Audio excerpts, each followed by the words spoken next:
Ladies and gentlemen, welcome to another video. In this video, we're going to be talking about how to use your Instagram Edit's keyframe feature. So let's get straight into the video.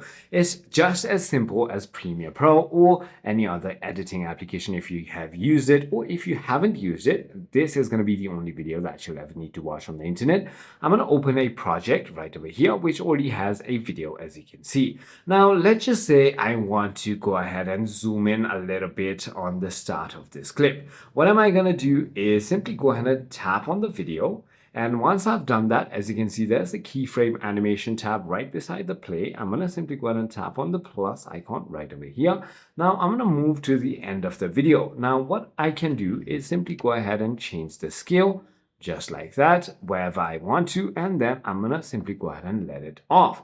Now, as you can see, it already sets an automatic keyframe. I can play with the graph if I want to. I can ease in. So as you can see, it zooms in with ease, ease out.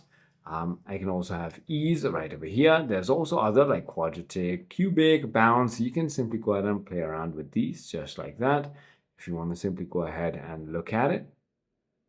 But defaults are also pretty nice right over here. So I hope this video clarifies everything for you. If you have further more queries, feel free to comment down below and I'll see you on the next one.